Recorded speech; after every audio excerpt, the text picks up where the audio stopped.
Experiences in practice by monk disciples. Luangpor Teean Su 1 No. Wat Pa Sukatho, Gangkro District, Chayapum Province. Practicing Dhamma with Luangpor Teean. In 1965, a meditation center at the Budayan Forest, in Lae Province, was renowned. Everyone knew that Luangpor Teean had established it. It was said that people who studied and practiced there would realize and really see the truth. There would be no more doubt about death and rebirth, about heaven and hell, about path and fruit, attainments. Some people persuaded me to take a look at it, because at that time I was trying hard with the Buddha meditation method to get peaceful, which I was reasonably successful at, but I still had doubts about death and rebirth, heaven and hell, path, fruit and nibbana. This made me think of Luangpor Teean all the time. I kept looking for a chance to meet him. Before Luangpor Buntum, who is a relative of mine, ordained, we had talked together about meditation. When he ordained, he went to practice with Luangpor Teean, beginning on 1966. At that time, I hadn't ordained yet. I had the opportunity to practice the Dhamma with him at the Budayan Forest in Lae. He taught the rhythmic meditation and walking meditation. At that time, I didn't like the rhythmic meditation very much. I was used to practicing Buddha, to sit still, and I was able to make the mind peaceful quickly.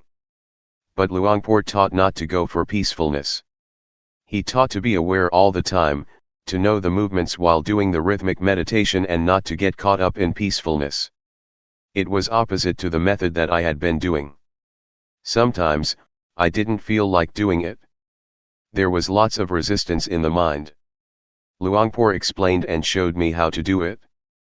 The things he would talk about, his knowledge, I didn't have yet, I couldn't do it yet. Luangpor said to throw away my knowledge and my way of practicing, this produced misgivings.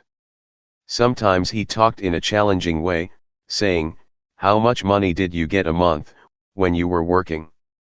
I answered, "At least 1,000 baht." "All right," said Luangpor Teean, "you come here to practice Dhamma, to do the rhythmic meditation and to do walking meditation in order to be aware. If you don't get any knowledge, if there is no change in your mind, different from before, I will give you 1,000 baht as compensation. But you have to really practice and follow my instructions completely." That's what he said to me. Maybe he saw that I had a lot of views. In the end I decided to do it. I had come already and I'd try it out. I tried to go against my original feeling. I determined to practice the rhythmic meditation to give rise to sati sampajanya. When one builds up awareness, awareness is what one gets. I practiced continuously. When thought would arise, I would be aware of it and come back to the dynamic meditation. When peace arose, I would be aware of it, I wouldn't be caught up in the peacefulness. I knew the body and mind more clearly. There was more sati sampajanya.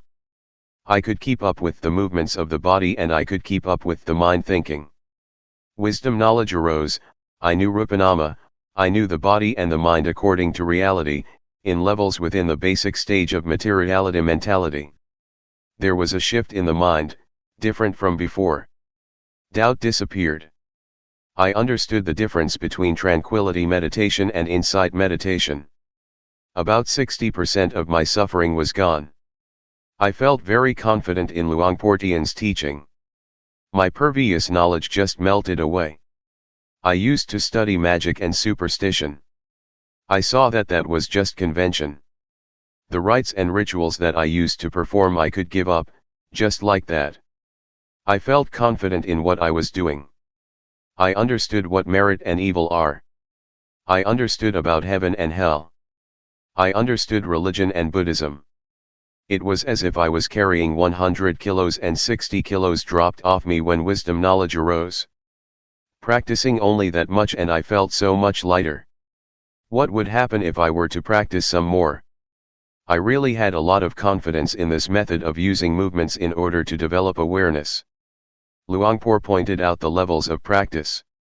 He said, "This is just the basic stage of meditation. Don't get attached to it and think you've got a lot of knowledge, there is still much more. You have to determine to keep on practicing. Work more with the mind and you will get to know the stage of ultimate meaning." He asked me, "Do you really see? Do you believe me, or do you believe yourself?" I answered, "I believe myself." Luangpor was clever.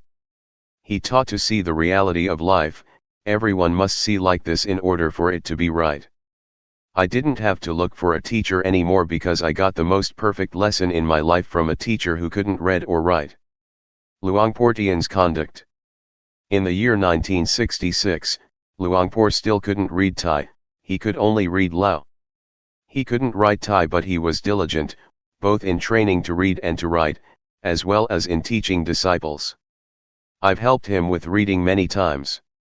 Whatever Luangpor taught, he would practice, he would explain things and show us how to do it. His life was very simple, sitting and lying down, eating. His daily life was orderly, he gave his disciples a lot of attention, never being worried about difficulties. He gave himself up physically as well as his personal belongings. He tried hard to use his life for others. He wanted people to really know the Dhamma. Even though more than 30 years passed, Luangpor's conduct never changed. I respect him as having been a person with the greatest virtues. This feeling will never degenerate in my life. What happened at the Budayan forest? Those who lived at the Budayan forest in those days were determined to study and practice the Dhamma together as one. There were no papers with the schedule on it attached to the doors of the monks' huts, as is the case these days. There were 20 to 30 people there, but it was just as if there was no one there. It was really quiet. One had to be careful when asking questions because there was only just rhythmic meditation and walking meditation going on. Once, I asked a novice who was doing the rhythmic meditation something, he wasn't willing to talk to me. The teachings of Luangpor in those old days consisted mainly of just practice. In the early morning, one could hear the sound of monks doing walking meditation and the sound of dew falling on banana leaves. In Lae province there is a lot of dew. On hearing the dew dripping on banana leaves, one knew that it was exactly 3 a.m. Everyone would get up and start to practice. The sound of footsteps of the walking meditation could then be heard together, with the sound of the dew falling on the banana leaves, tup, tup, tup. The light of the lanterns was dimmed by the passing dust. In a day, there would be heaps of ants. I got the taste of the Dhamma that arose from developing awareness. I got more and more answers to the questions of my life. We stayed in little huts. When it rained we would get a little bit wet. We got in touch with life without excessive comforts. When eating, we would sometimes pour some water from our kettle onto the chili that was beginning to run out, an immediate solution to the problem. The water for washing the bowl had to be poured together in one vessel, and then used to wash other dishes. After that it would be used to water the trees that had been planted. The water for drinking and bathing was about a kilometer away from the retreat place. When going to bathe, one had to find some container to put water in and carry it back. One had to fully look after oneself. The young monks, on seeing the old monks carrying cans of water back to their huts, would carry it for them. Poverty made us use life in an orderly way without shrinking back. We were not afraid of difficulties. Sometimes, I would save the plastic bags that lay people would wrap food in, to fix up the leaking roof. I put forth steady effort and was very enthusiastic. The walking meditation path glistened from our walking so much. The wood in the hut where I would sit was marked from one sitting a lot in the same spot. As I was doing the rhythmic meditation or the walking meditation, It felt as though there was only just this one person in the world, no division into this and that. It would run counter to one's feelings to get an invitation from lay people, to eat at their house and perform certain ceremonies. One would think about his walking path and miss the seat in one's hut. Those places provided a meditator with peace and coolness, and gave him a sense of dignity. One would feel proud of doing walking meditation and of the times that one would develop awareness, by practicing the rhythmic meditation. This kind of work is something that gives one honor in life. One doesn't become fed up with it. Some days, while doing the rhythmic meditation in the hut, Luangpor would come by. I could remember the sound of his footsteps. "Are you here?" "I'm here, Luangpor." "What are you doing?" "I'm doing the rhythmic meditation." "Do you see outside as well as inside?" "I don't see outside, I only see what is inside." "What do you do to see outside?" "I open the door." "All right, then open the door." When I opened the door, Luangpor told me, "Make sure you see outside as well as inside, don't only just see outside or only just inside. Keep the mind in the middle." Having said that, he continued to walk to the next hut. I understood that Luangpor talked the language of the mind, that looking at the body and looking at the mind, working with the mind, must be like this. To get caught up in thought is wrong, the mind going out too much is wrong. One should be the observer. Whatever arises, watch it with the inner eye, that is to say, with awareness and wisdom. Don't want it, don't be it. In the morning and the evening, after the chanting, Luangpor used to give instructions. There were no tapes to listen to or books to read, we would only hear the teachings of Luangpor, and we would get to know the stages of practice that would arise in the mind from developing awareness. The mind would change progressively, one knows and sees by oneself.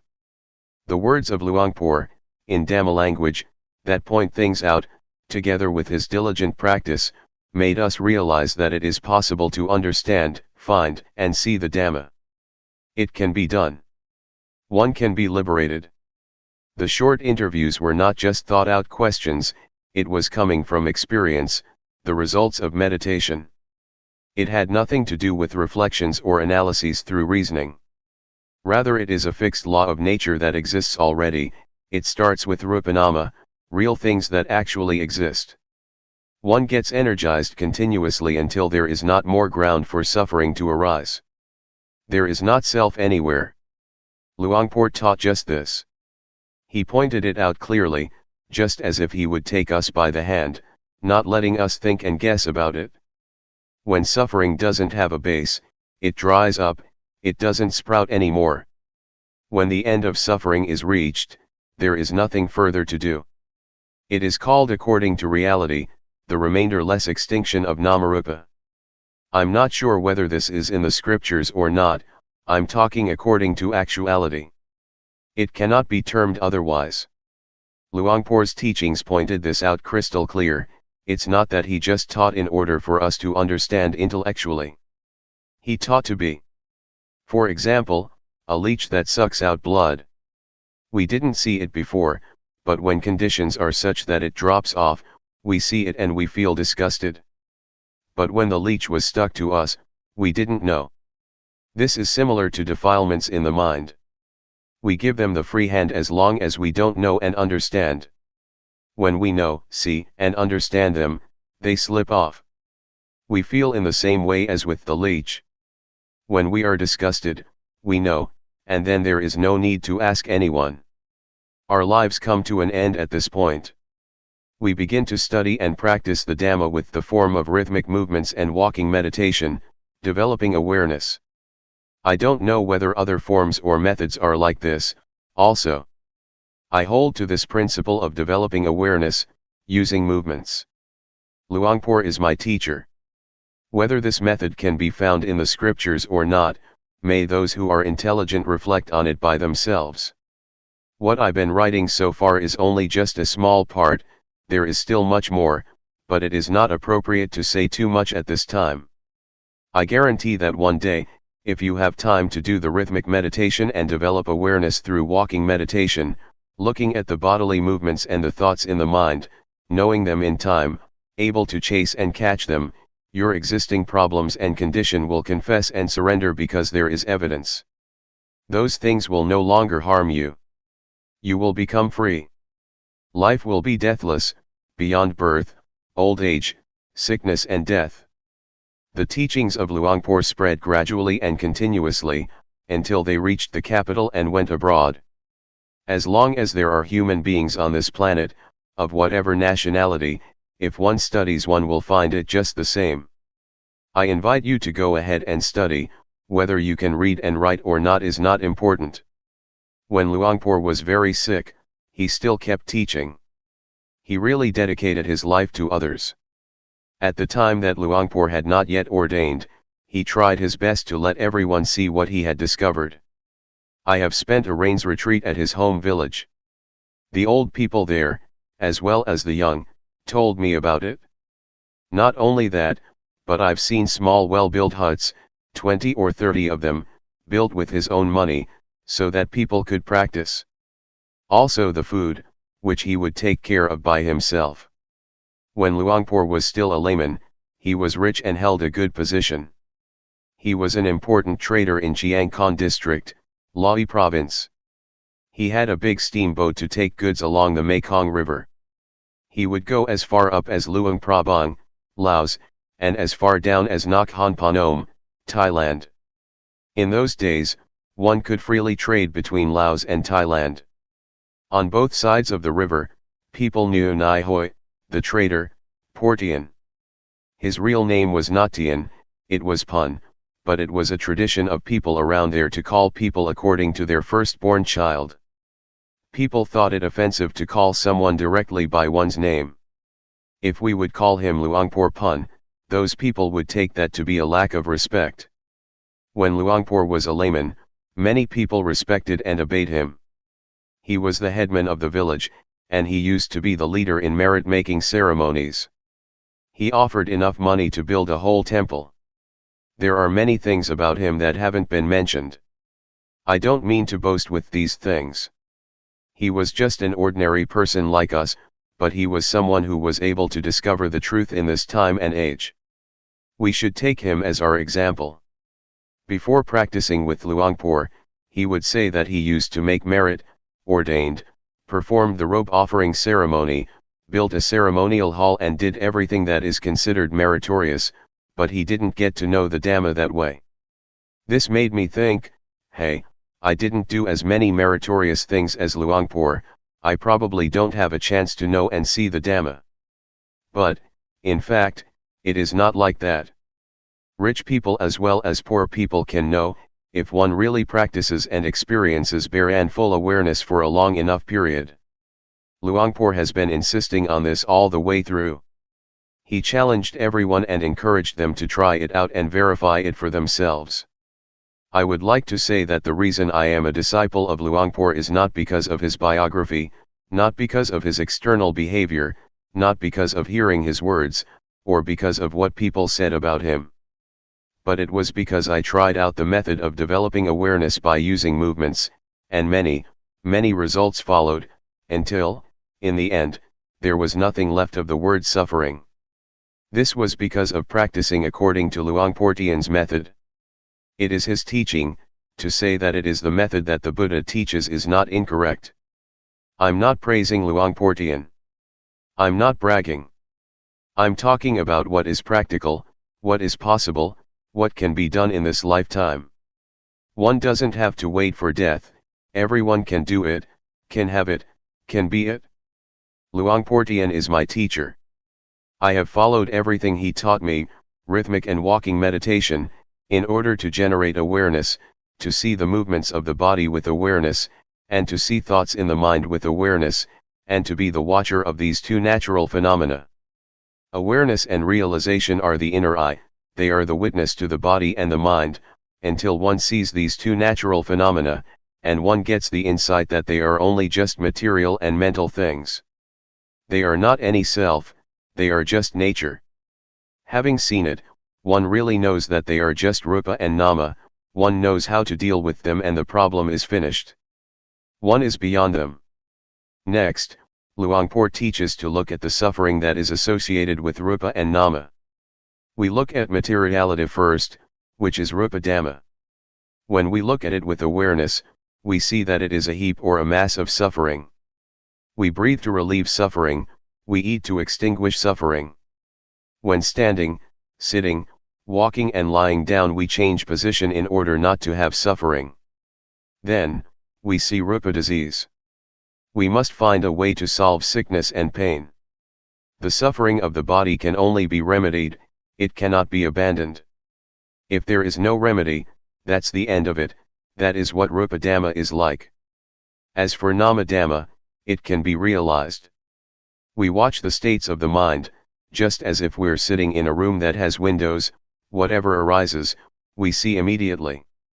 Originally the mind is in a state of normality, but objects come floating in, they are like guests. One sees gladness and sadness. One sees the mind that loves, gets angry, has greed and is deluded. One sees all of it because one is the watcher. When we look, we will see, and on seeing we can let go. One doesn't become the object of mind. This is not the same as watching materiality. The suffering of rupa cannot be abandoned, one can only lessen it. For example, when one is hungry, one eats to solve the problem, one cannot abandon hunger. The mind is not like this.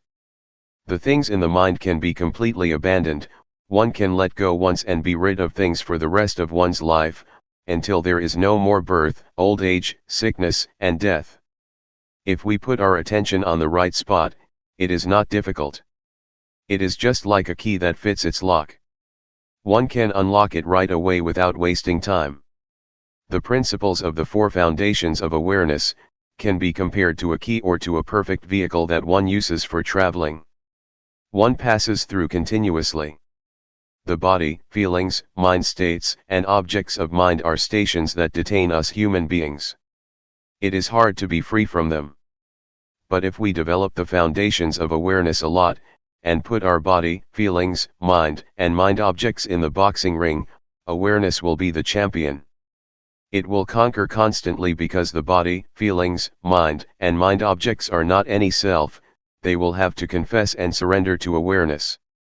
The truth cannot escape the truth, what is not true cannot withstand verification. The principles of the four foundations of awareness compare with a just judge who upholds uprightness. They charge suffering, the ego, the self, like, dislike, gladness, sadness, defilements, craving, being caught up in things, the sense of me. These things cannot arise. One could say that the foundations of awareness are the contraceptive medicine to control the birth of suffering. Suffering cannot establish itself, because one sees from the beginning that there is only rupa and nama. When one sees from the start that there are only just rupa dhamma and nama dhamma, this immediately affects suffering. It is shaken. This matter is about ending suffering, it is about peace, it is about the remainder-less extinction of all suffering. Luangpor Teean Apagaro. Watsanam Nai, Bongrua District, Nuntaburi Province. The experience of meeting Luangpor Teean. I am a monk from out in the country. My parents were farmers. Before I ordained, I made merit and made offerings. I would go to the monastery as the tradition prescribed, and as my parents used to do. At that time, I didn't practice yet. I ordained when I was nearly 23 years old, in 1961. Having ordained, I studied in an ordinary monastery in Hunan province. I practiced some meditation, but I didn't understand it very well. In 1968, I spent the Rains retreat in Chayapam province, and after that I learned to give Dhamma talks. In those days, in order to give talks, one had to study with a teacher. It so happened that a layman from Lahi province came to visit his relatives here, and he had heard Luangpor Teean speak Dhamma with Ajahn Mahaboatong, the latter being one of his first disciples. He practiced with Luangpor Teean, and he was invited to give a talk to the lay people at my wat. This man kept talking to me, telling me all about it, and it struck my mind how he could talk about the Dhamma. I had been a monk for 7 years but still didn't know or understand Dhamma. This made me doubt, and I felt ashamed of myself. I had studied some scriptures, but where was the Dhamma? Ajahn Mahabhotong had studied until he had a degree and still practiced too. Where is the Dhamma to be found? If I stayed to be a monk for many years, when I gave a talk there might be meditation monks present, and then I would be embarrassed. So I thought to myself, this year I have to go and practice the Dhamma, I have to go and study the Dhamma with Luangpor Teean to know and understand. As for learning how to give talks, it could wait. At that time, I was imagining that one would probably get psychic powers from practicing meditation, and that one would be able to dive into the earth, become invisible, disappear and those kinds of things, because that is what I had read in books. It is said that one could get the divine eye and ear, and I thought that it really was like that. That would be great. So I decided to find a teacher. I had very high expectations, they pushed me onward. I went to see Luangpor Teean at the Budayan forest in Lahi province. I arrived in the evening and asked to see Luangpor, but he had gone to his home village to open a meditation retreat there. I wanted to go after him. At that time, I had very strong confidence in Luangpor. I wanted to see what Luangpor Teean looked like.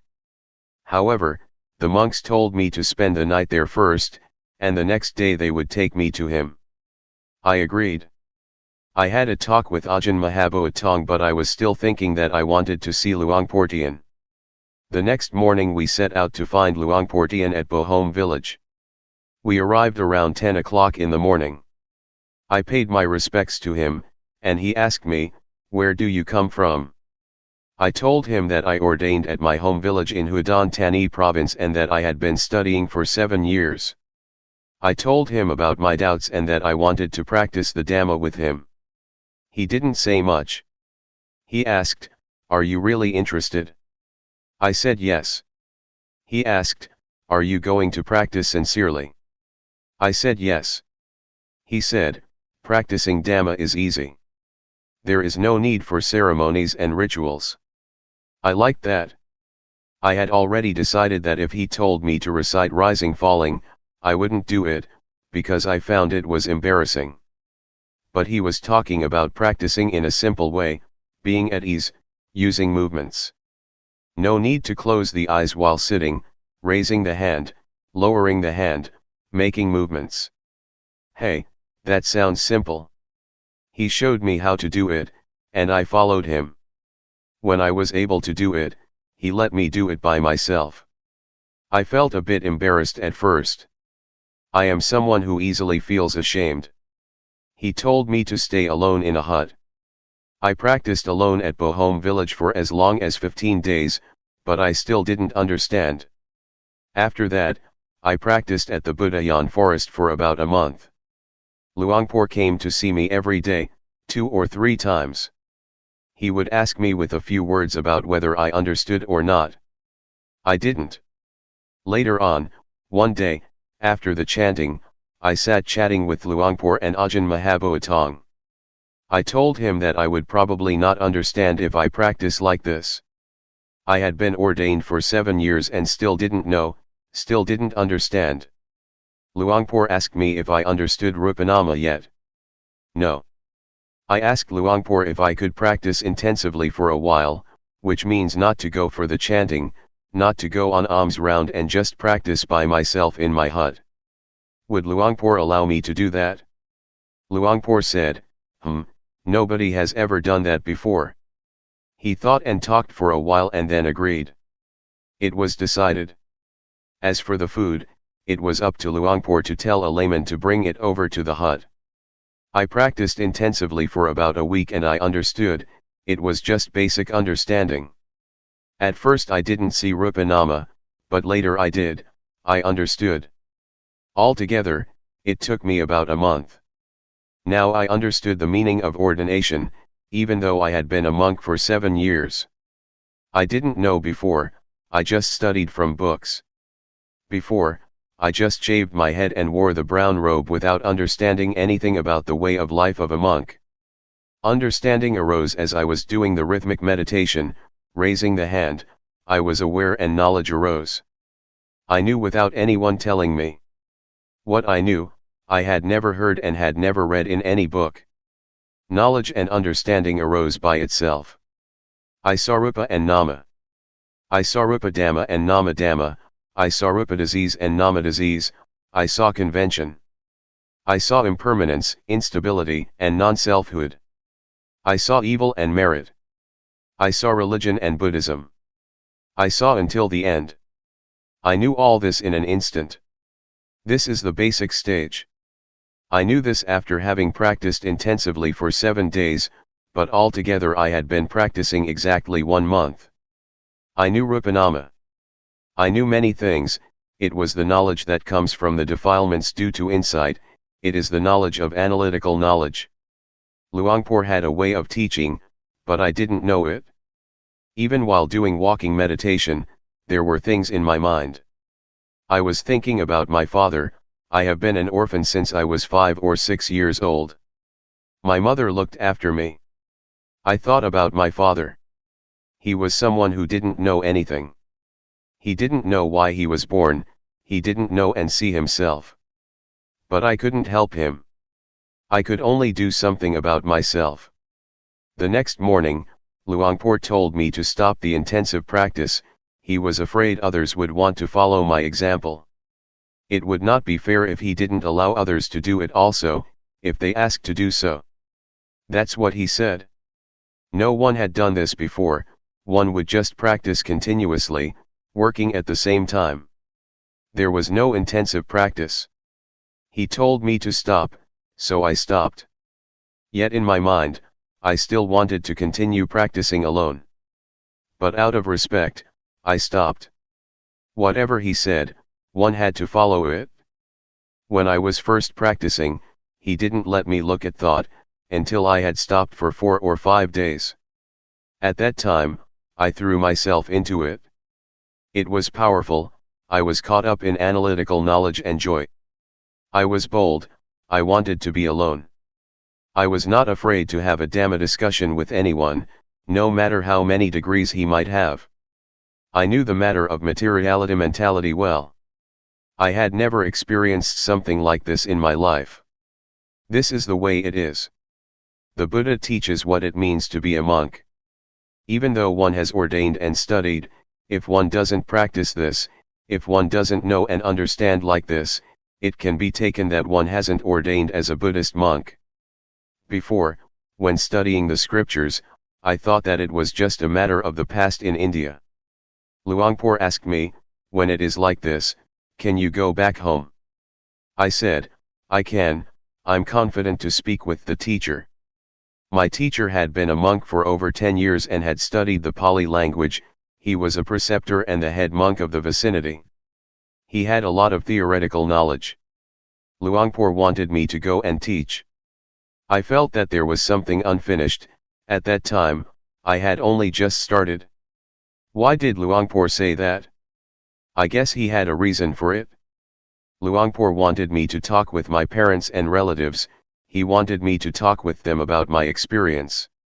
That's how it was in the old days, but now he has changed to another style. But I'm not like other people, others Luangpor would urge on. At that time, I had ordained exactly 7 years.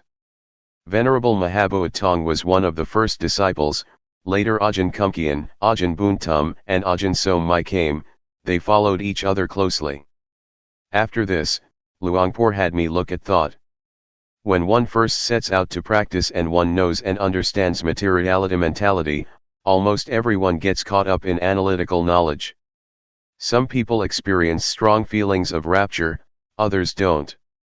Luangpor didn't let them watch thought, if that was the case, instead he had them do work. Others he just let be. But he said not to be interested in thought, just let it go. The mind was thinking all sorts of good things and ideas, about the future as well as the past, thinking about teaching people, but Luangpor said not to follow it. He said to let the thoughts cool down, let them come to rest. Luangpor taught with a kind of psychology, he had a way to watch people's minds, to watch those who came to practice. He would ask, "How are you? Is your mind good or not? Is there something in your mind or not? Is your mind in its original state or not?" When the mind was in its original state, just like there was nothing there, not knowing or seeing anything at all, he would tell that person to watch thought. The Buddha was enlightened because he worked with the mind. To watch the mind with awareness, one has to look right here. Luangpor advised to look at this place. He said, "No thought and let it go." He had us do the rhythmic meditation, to be aware of movements and to watch and see thought. That's about all he said, and then he would vanish. I watched thought for 9 days and I saw objective matter, ultimate meaning, and changing conditions. It was in the evening that I saw it. There was a change in my mind.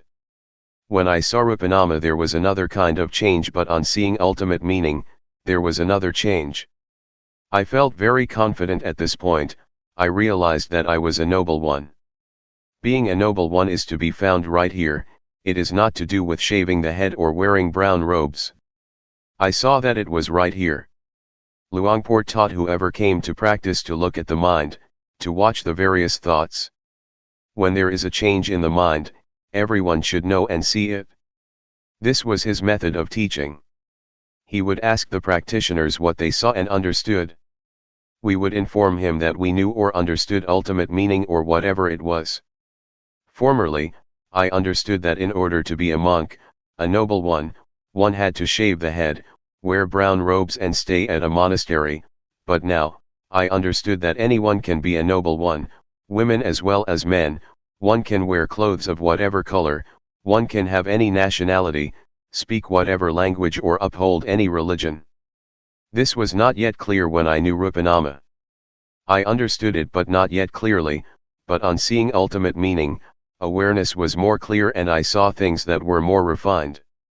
I looked at thought until I understood ultimate meaning and various other things. Luangpor advised me to watch thought and to cross over to ultimate meaning. Another change took place. I saw greed, hatred, and delusion, and after that there were more changes. I understood and saw in stages. I understood sickness and death, heaven and hell, evil and merit. But I didn't know in the same way that Luangpor knew. Luangpor knew in stages, but my understanding was different. It wasn't long before the mind changed a third time, and it changed completely. I saw greed, hatred, and delusion at the same time as objective matter, ultimate meaning and changing conditions. After that there were insights continuously. I saw virtue, I saw sensuality, etc., until I knew everything. I understood what the Buddha taught. I practiced alone and didn't talk with anyone. One day, Luangpor gave a talk. He spoke all the way from the beginning of practice. I listened to what he said. I thought, hey, that's exactly what I've experienced and seen. When the talk was over, I went over to talk with him. We just talked very briefly. Since that day, for me, whatever someone may say or teach, I am completely confident that the method that I practiced with Luangpor, the method that Luangpor teaches, is a shortcut, is a straight way of practice, is a method that has nothing to do with ceremonies and rituals. The paths, fruits and nibbana, that we are doubting about, that we're searching for, that we're trying to attain, have nothing to do with studying. One can study or not study. It is another thing altogether. I really am confident about it. Counting from the day that I started to practice by myself, about 1 month and 20 days had passed, from the outer bark to the heartwood. On the last day, I sat doing the rhythmic meditation. I mostly sat, I walked less. It was as if I came to an end, as if I was finished. But awareness was still good. I still felt everything clearly. I was thinking by myself, am I crazy or not? No, I'm not. The eyes still see, the ears still hear, and I still know coming and going. I'm not crazy. Why is it like this? At that time, I didn't know yet.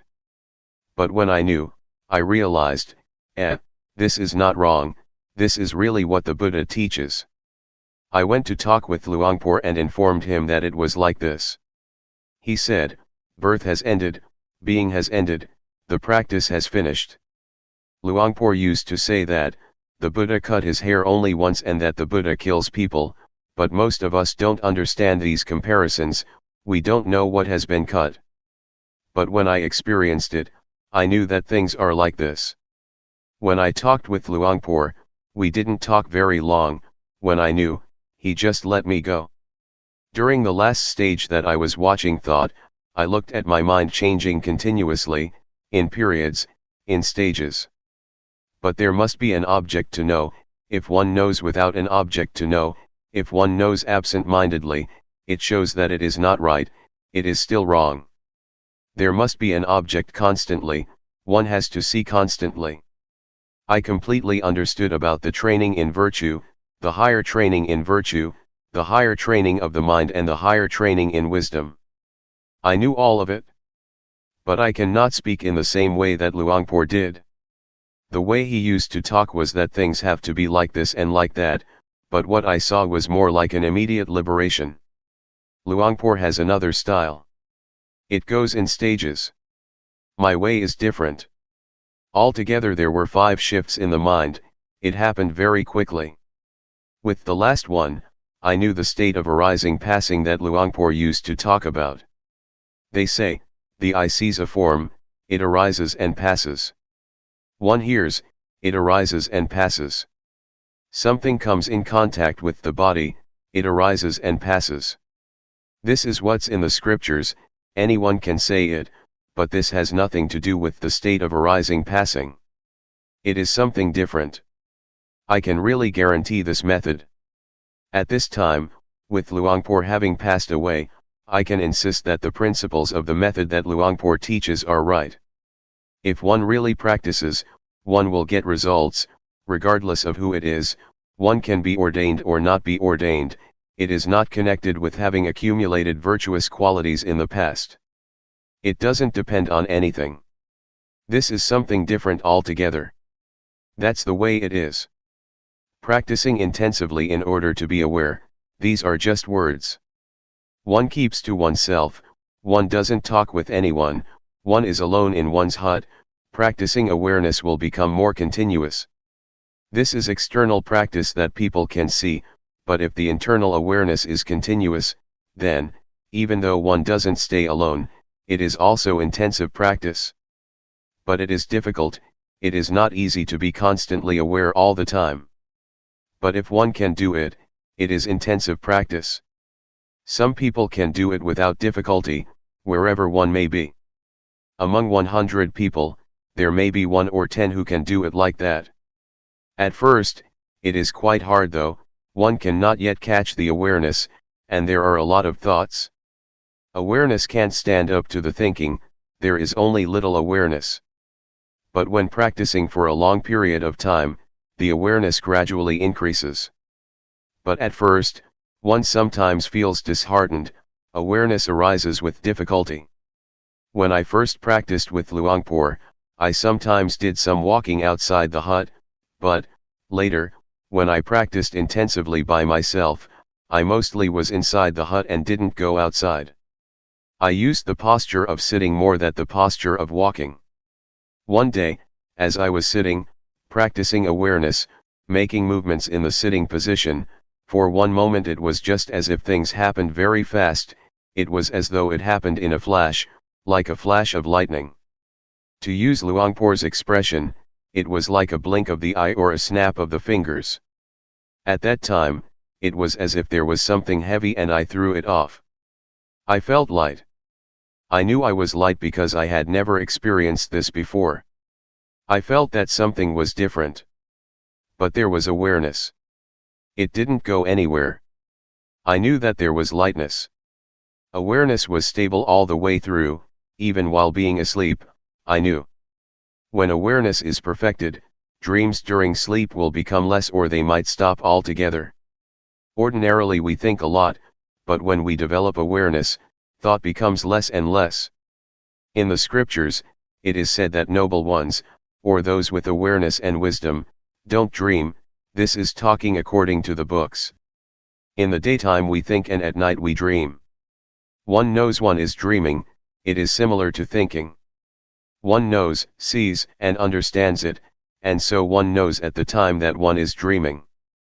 Developing awareness through making movements with the hands, if we find that it is not convenient to do so, we can be aware of other movements such as blinking the eyes, breathing, or whatever. Awareness can be practiced in many ways, it is universal, it can be applied to our duties and our work. But what is important is to know at that moment, knowing within oneself. We make a movement or we take hold of something. Know what you are doing. There must be one point or other to know, without having a focus somewhere, we can't catch awareness. The knowing is the most important. If we are aware of some part of the body, we will automatically know other parts that are moving because they are connected. If there is awareness within, one knows while working. It is like turning on the light, suddenly there is brightness. It works at the same time. It connects. Just like a tightrope. When it is cut, everything jerks. We should train our minds to be with awareness and watch our thoughts. Never mind if the mind thinks. It is not that we try to stop thinking. Go ahead and let it think. But look at it. We are just the observer. Observe it continuously and let it go. Trying to train like this, one will make gradual progress, until one reaches that point. All things arise from a cause, things pass because the cause is no longer there, that is what monks teach. But we don't know what the cause is. The monks teach cause condition, object condition, etc. There is a point where causes are finished and conditions are finished. We don't know where they went. No one followed to see what happened. Whether one knows or not, one doesn't see it. We shouldn't call this point the end, because it would be encouraging people to do evil. It would be misunderstood by people who still don't have enough understanding. Therefore, the way of teaching must be a skillful one. Luangpor said, "There is no coming and no going." One can say as much as that. If we were to say that there is no life after death, it would just be the end of the matter, and people wouldn't do anything. They would call it wrong view that one who does good doesn't get rewarded, or doesn't get merit from meritorious actions. There is no heaven and no hell. This is a wrong teaching. There is no coming and no going, reflect on it yourself.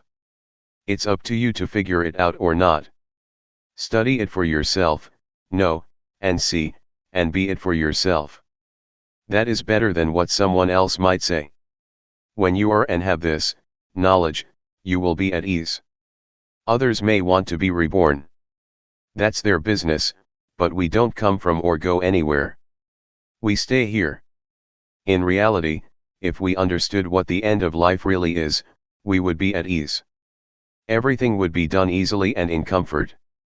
But as it is, we don't understand, so we act out of not understanding, we act in an ignorant way.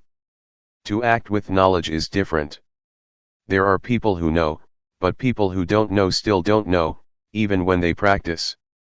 They are not sure and not confident. But for someone who knows, whatever happens, he or she is sure, whether one practices or not, one is confident. Because one knows. One can practice or not, it really is very simple. The Buddha teaches to practice simply. When we get to that point, we see that the Buddha's teaching is very simple.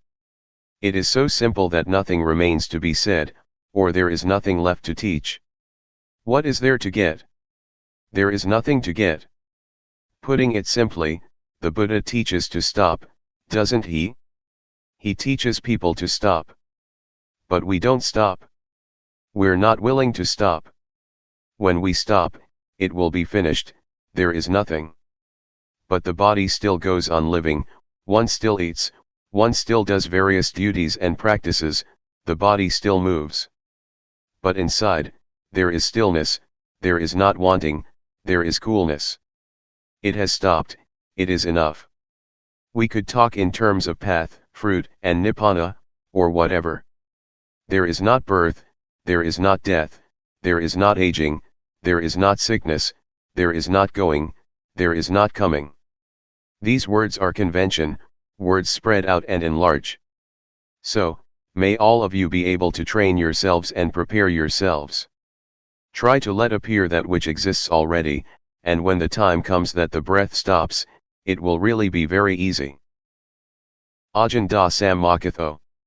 Wat Buddha Yanuntaram Monastery, Las Vegas, 5320 Kell Lane, Las Vegas, Nevada, 89156. Presently living at Redding Meditation Center. www.reddingmeditationsociety.org. The path that is a path. The word path here doesn't mean a path on land, in the water, in the air, or a footpath, but it means a path to be traveled by the mind. From suffering to no suffering. From problems to no problems. From darkness, complexity, and confusion to brightness, peace and coolness. The Buddha is only the one who pointed out the way, Akatha Aro the Takatha. Whether one travels on the path or not, depends entirely on the individual who chooses to travel the path. Whether one acts, speaks, and thinks in a good or bad way, is a personal matter. Whoever practices in accordance with the teachings that the Buddha introduced, will inevitably be someone with brightness, will make progress in life and in work, and will not create problems for society. By contrast, whoever has no interest in the teachings of the Buddha, will experience suffering and will drop into darkness and delusion. Such a person doesn't know the direction that life should take. Such a person is ignorant of what is what, and harms both self and others out of delusion and lack of understanding, through bad behavior in body, speech, and mind.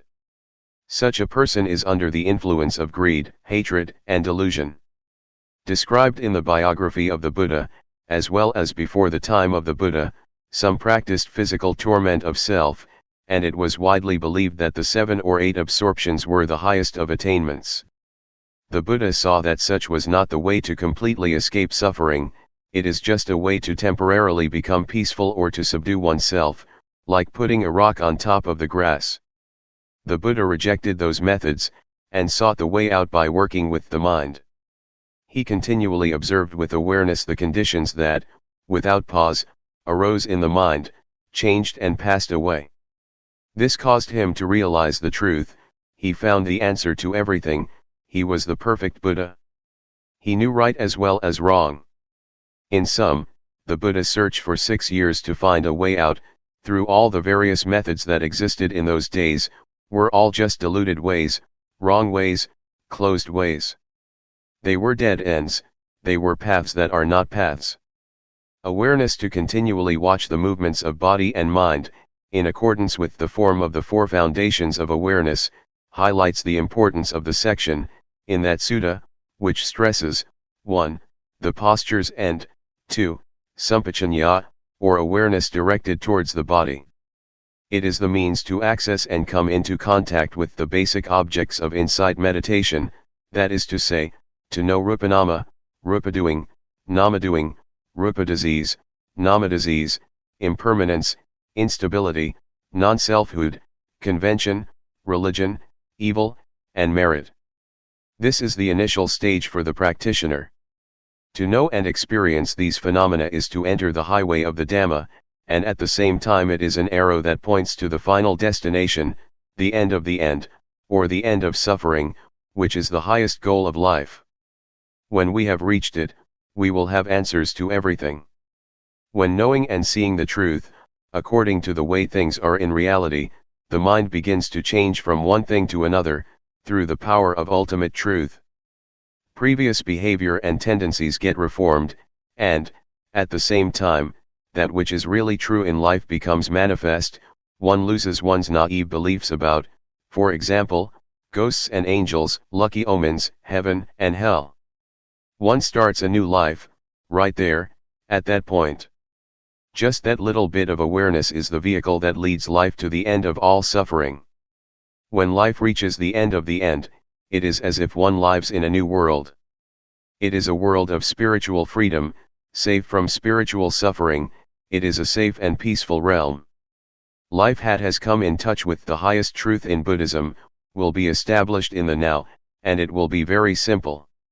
It will be light, comfortable, and without worry or doubt. There will be no danger. I can guarantee that one who has come to the stage of ultimate meaning will definitely not lose his or her way. He or she will have nothing to do with ghosts, angels, auspicious timing, sacred things, hell, heaven, death, rebirth, and so forth. This is because one who practices the Dhamma by developing awareness in this fashion, must know and contact objects all the time. That person must review the stages of practice, and investigate what one knows, what one is watching, where and how. All of this one knows instantly.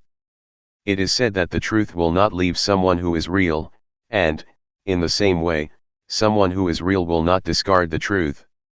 The secret of changing the states of mind. Take this little feeling, this awareness, as the starting point.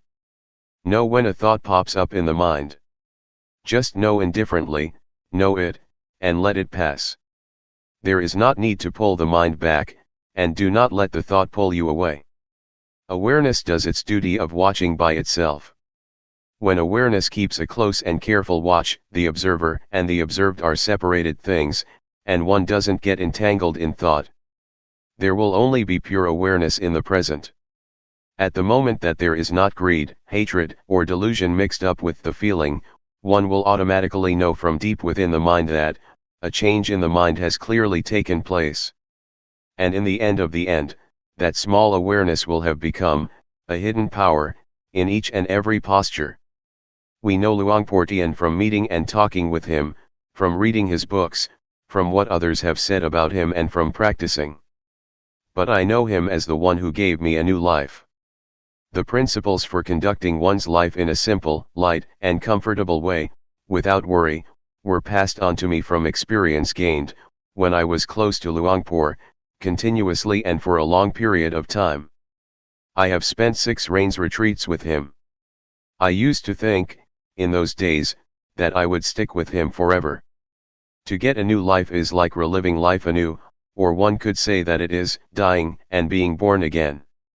Dying before death, being born again, my being born in the Dhamma, approaches now its 15th year. At present, life is in its teenage stage in the Dhamma. I'm not much attached to places or people. I feel that my experiences of life are very little. It's not yet enough, but as far as practice goes, it is sufficient. I know what to do, and I don't suffer. Let me go back a bit. Formerly, when I went to see Luangpor Teean, I thought I would dedicate myself to him, whatever he would advise I would determine to do, as a lesson or an experiment. I determined this because, I had strong determination and an aspiration to prove myself according to his principles, and I was confident that this way that I had chosen was the last way out. With such determination, opposing views, opinions, and thoughts were erased altogether. I had no doubts, I had no problem at all. When I started to practice with determination, fully and continuously, by being aware of standing, sitting, walking, lying down, bending, stretching, moving, blinking, breathing, swallowing saliva, leaning to the right and the left, raising and lowering the head, eating, drinking, going to the toilet, dressing, and so forth for 3 days, I was aware and completely awake. Awareness was purely in the present, there was no past or future.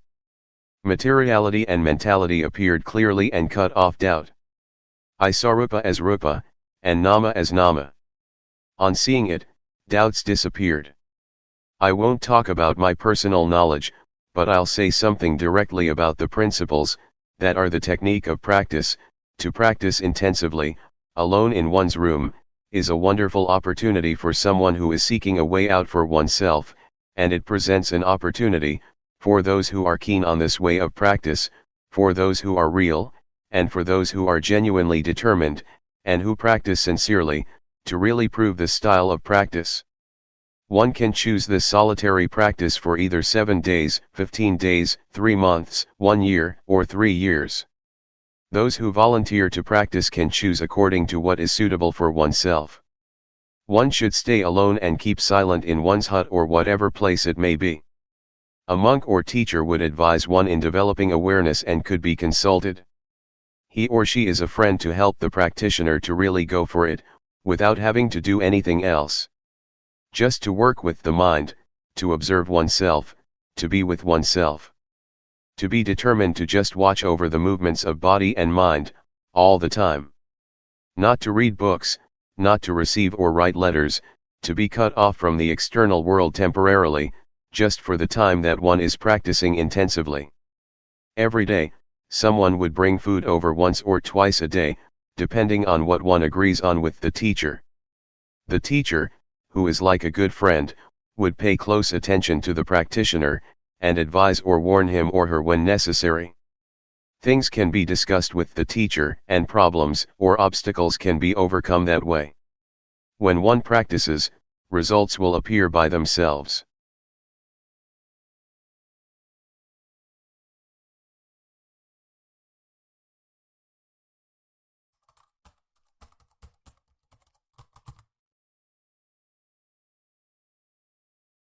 May all beings be at ease, whatever living beings there may be,